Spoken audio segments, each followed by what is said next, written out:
Round of applause for Cornell Belcher.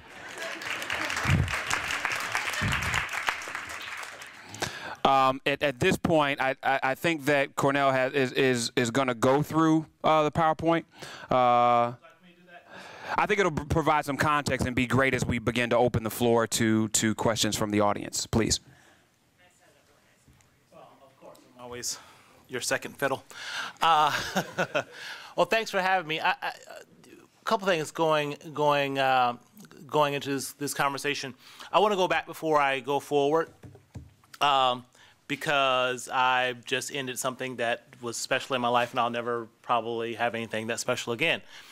And part of my life, that being a part of the election and then the re-election of the first African-American president of the United States of America. So, so I mean, for us political people, I mean, it's like the Super Bowl, and so you win back-to-back Super Bowls. You know, what do you do now? When we first sat down before the conversation, you know, before then Senator Obama even decided to run, well, I think he sort of decided to run, but before he even announced the running for office, I was blessed to be one of the people, a small group of people around a table talking about sort of what that would look like, and talking about sort of, you know, being a bunch of sort of ragtag group of outsiders who really didn't have much of a shot, but, you know, we thought we'd give it a chance either way.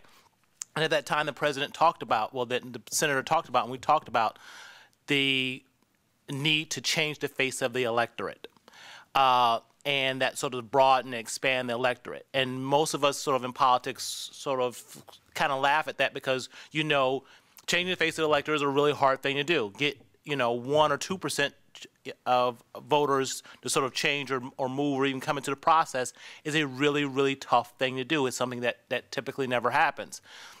But the president thought, the senator thought he could build a movement at the time that would expand the electorate and change the face of the electorate. If we didn't change the face of the electorate, we would not have any chance of winning, not only in the general, but certainly not thinking about general, but even in the primary.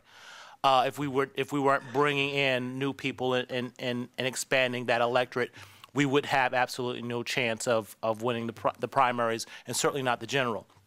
Funny story is, part of that first conversation wasn't a conversation about winning Iowa. It was a conversation about, can we come in a close third?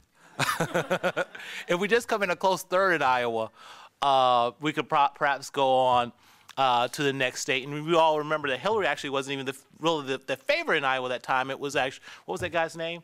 Senator Edwards. How quickly we forget, who was actually a slight favorite there. But I say all that to say sort of what the president was able to do, what the campaign was able to do, was in fact expand the electorate in a really profound way that impacted that election and also impacted this election. Approximately 11% of the electorate in 2008 was brand new electorate. So we in fact did expand the electorate, and that's a big number, quite frankly. To say 11% of your vote in 2008 was completely new vote. I mean, that's a huge number, and you know, the vast majority of that was younger, and it was blacker, and it was browner. And the youth vote turned out for us, minority vote turned out for us, women turned out for us. Now, that coalition, you know, I've been battling Republicans for the last 2 months, really, about their all-in bet on this ideal that, in fact, we could not get that electorate to, in fact, show back up. They went on an all-in bet on this ideal that, frankly, that it was a once-in-a-lifetime coalition that would never show back up again. And it was amusing to me to think that, and I don't know if it was sort of their wishful fantasy thinking or that they really sort of bluffed themselves into thinking that look, our electorate for the last over a decade hasn't been getting whiter. But they were all in on the bet that, in fact, it would buck a historical trend, and in 2012, the electorate would, in fact, get whiter. Now, this boggled my mind because, frankly, there was no evidence of an electorate getting whiter for the last decade. But, and many of them, frankly, why their polling was so off was because in fact, they decided to build models, construct models that said the electorate was going to get whiter. Now, we can have a big debate of whether or not sort of what that was all about, but they were flat out wrong. You know, and them challenging us time and time again on this ideal that the electorate, you know, we knew the electorate was going to get 2% browner because we had this secret weapon called the census. So we knew the electorate was going to get 2% browner, and sort of our challenge was, in fact, to bring that electorate, that new electorate in and sort of get them registered. And what the missing story is, I think, still to this day, to a certain extent, is this ideal. I guess we're not going to have my slides. Is this ideal that we actually registered more voters in 12 than we did in 08. Think about that. You think about all the voters we registered in 08.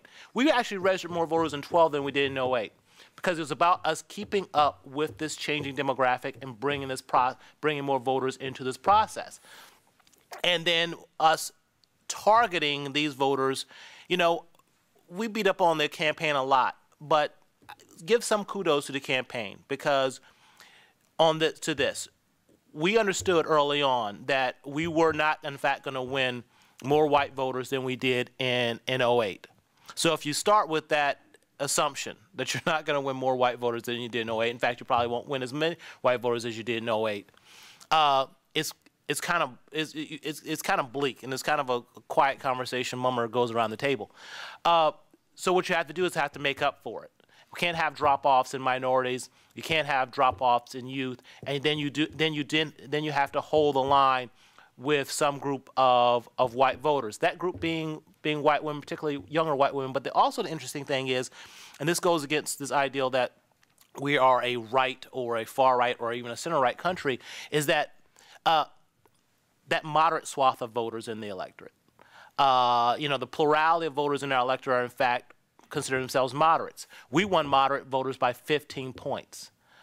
So it was really this coalition of younger voters, African Americans, Hispanics, moderates, and women voters, particularly single women voters, that we knew we sort of had to hone in on, and we had to bring back to the polls. Now, that said, you know, the national versus the battleground was a bit of sort of back and forth. Look, I think you can see polarization in the electorate sort of nationally. If you look at states like Arkansas, and you look at states like West Virginia, and you look at states like Kentucky, you know, was there sort of tremendous drop-off or double-digit drop-off or close to sort of double-digit drop-off among certain groups of whites? Absolutely. But in those battleground states, there really wasn't significant sort of polarization and drop-off. And I think that's a real sort of interesting story here in this election, too, is that, you know, we talk about sort of, and let's be clear, I mean, they use dog whistle politics to try to drive that racial polarization because they, in fact, thought they could win the Reagan coalition. That the once Reagan coalition would, in fact, I mean, if you think about it now, you're just like, what the hell, you know, really? They thought they were going to ruin by running the Reagan coalition. But they actually did think they were going to win by running the Reagan coalition. But so there was dog whistle politics, and they did try to racially polarize. Look, you know, Sununu knew exactly what he was doing. There was a reason why Trump wasn't pulled back. They knew exactly what they were doing with Trump. They knew exactly what they were doing with Sununu. They knew exactly what they were doing with welfare. You know, the welfare lie. This was all sort of try to racially polarize the electorate. The good news here is, and I'm sort of a cynical, jaded Washington person, so I often have a hard time sort of grasping good news. But the good news here is this. And if you look at those battleground states, if you look at, you know, that swath, you know, Ohio, you look at Wisconsin, especially Wisconsin, you look at New Hampshire, you know, it doesn't get much wider than New Hampshire. And when in New Hampshire, where you know we don't have a Democratic idea of advantage, you know, the plurality of voters in New Hampshire are in fact independents. If you look at those states where we actually engaged a conversation and we actually laid out sort of an economic progressive conversation and choice, you didn't see that stark racial polarization. I think the great story about Ohio is, quite frankly, how close the president sort of competed and matched Republicans with working-class white voters. I think that's a wonderful story moving forward. And it's also got to give Republicans, quite frankly, a great deal of pause. because, I mean, I think a lot of people would argue that historically, you know, and I never argue this, and I know, you know, Governor Dean, someone that Karen and I both worked for once upon a time, said, you know, no, these voters aren't voting against their economic interests. They're voting for their higher interests, talking about working class white people. I think you can make a fairly strong argument that in these battleground states, particularly in states like Ohio and Wisconsin and New Hampshire, you did have a swath of working class white voters who bucked what arguably is sort of this historical phenomenon in politics, where many progressives would argue that they voted their race identification first and their economic identification second. I think that's a wonderful story, because if you look at sort of working class Ohio, you look at New Hampshire, you look at Wisconsin, where we in fact were engaged in a progressive economic conversation, we did sort of hold those margins. Now, it fell all the hell outside of the battleground states where we were not, in fact, having conversations. And when you look at parts of the South, we've got a long road ahead of us for sort of changing politics in the South. And let me finish with this. If you look at Arizona and you look at Georgia, even if you look at sort of North Carolina and Texas coming soon, if it were not for Citizens United, I think you would have seen us expand the playing field even more. Look, I've been making an argument for Georgia for a long time, and we actually did look at Georgia. We did polling in Georgia, and we ran the numbers in Georgia. And we noticed, you know, that swath of the metropolitan Atlanta area is very much looking like what the research triangles in North Carolina is. I mean, it is where the population is growing, new people are coming into it. We knew we had a certain amount of registered voters that we could put in play. CNN, like 3 or 4 months ago, CNN even did a public poll out that had the Georgia race within 3 or 4 points. If it wasn't for Citizens United, I think you would have seen an expanded playing field. I think you would have seen us go into Georgia seriously. I think you would have seen us go more seriously into Arizona. I think you would. I mean, look, guys, we lost Montana by 1 point last time around. Actually, even less than a point. We would have. But the problem becomes you cannot go into those states and be outspent 7-1 in the other battleground states. So you stay out of those states and get spent out 4-1 in those battleground states. So you didn't expand. So you didn't expand that map. So I say all that to say, this is a new coalition, and I know one of the questions was, you know, will they show back up? Are they a swing group? They are Obama voters. They're not Democratic voters, and that's the challenge long term for progressives and the Democratic Party, is that they're not Democratic voters. And that's a good place to stop. Voters. No, thank you so much, Cornell. Please, a round of applause.